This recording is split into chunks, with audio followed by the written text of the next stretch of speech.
22వ తేదీ నవంబర్ నెల 2024వ సంవత్సరం. ఈరోజు దేవుని వాగ్దానం. కీర్తనలు 19వ అధ్యాయము 1వ వచనము.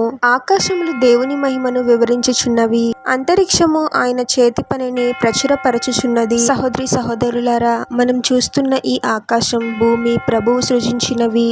అంతరిక్షమును, ఈ సృష్టిలో ఉన్న ప్రతి దానిని ప్రభువే స్వయంగా సృష్టించాడు. కొన్ని ప్రదేశాలకు వెళ్ళినప్పుడు మనకు అనిపిస్తూ ఉంటుంది, ఇంత సుందరమైనవి ఈ లోకంలో ఉన్నాయా అని.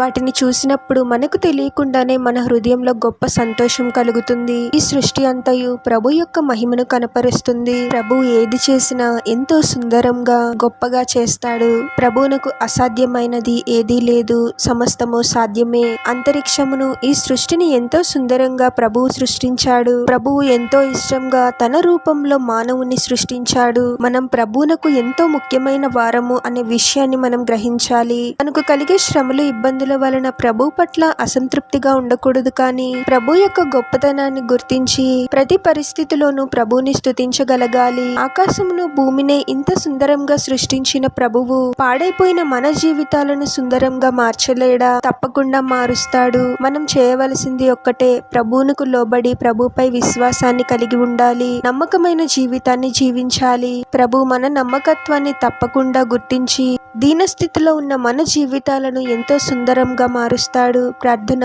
పరిశుద్ధుడోగు ప్రభువా, మీ పరిశుద్ధమైన పాదాలకు వేలాది వందనాలు, స్తుతులు, స్తోత్రాలు చెల్లించుకున్నాము తండ్రి. మరొక నూతన దినంలోనికి మమ్మల్ని క్షేమంగా ప్రవేశింపచేసిన దేవా, మీకే స్తోత్రం ప్రభువా. సమస్త సృష్టిని ఎంతో సుందరంగా సృష్టించావు ప్రభువా. ఎటువంటి పరిస్థితినైనా అద్భుతంగా మార్చగలిగే గొప్ప దేవుడవు ప్రభువా. మీకు అసాధ్యమైనది ఏదీ లేదు తండ్రి. జీవితాలలో కలిగే శ్రమలు, ఇబ్బందులకు కృంగిపోయే వారముగా కాకుండా ఈ గొప్పతనాన్ని గుర్తించి ప్రతి పరిస్థితిలోనూ మిమ్మల్ని స్తుతించగలిగే మనసుని మాకు దయచేయండి తండ్రి. పాడైపోయిన జీవితాలను ఎంతో సుందరంగా నిర్మించే దేవుడవు ప్రభువా. మా జీవితాలను మీ పాదాల చెంత పెడుతున్నాము తండ్రి. మీకు వ్యతిరేకంగా మేము చేసిన ప్రతి తప్పుని, పాపాన్ని క్షమించండి ప్రభువా.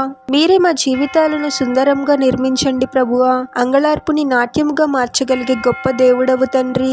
మీ మహిమను మా జీవితాలలో కనపరిచే విధంగా మీరే మమ్మల్ని ఆశ్చర్య రీతిగా నిర్మించమని ఈ ప్రార్థనలో ఏకీభవిస్తున్న ప్రతి ఒక్కరిని పేరు పేరున దీవించి ఆశీర్వదించి అభిషేకించమని, వారు చేసే ప్రతి పనిలో మీరే వారికి తోడుగా ఉండి వారిని అన్ని కీడుల నుండి, అపాయాల నుండి మీరే వారిని రక్షించమని ఈ మా మనవులన్నీ యేసుక్రీస్తు వారి పరిశుద్ధ నామంలో అడిగి వేడుకొనుచున్నాము తండ్రి. ఆమేన్.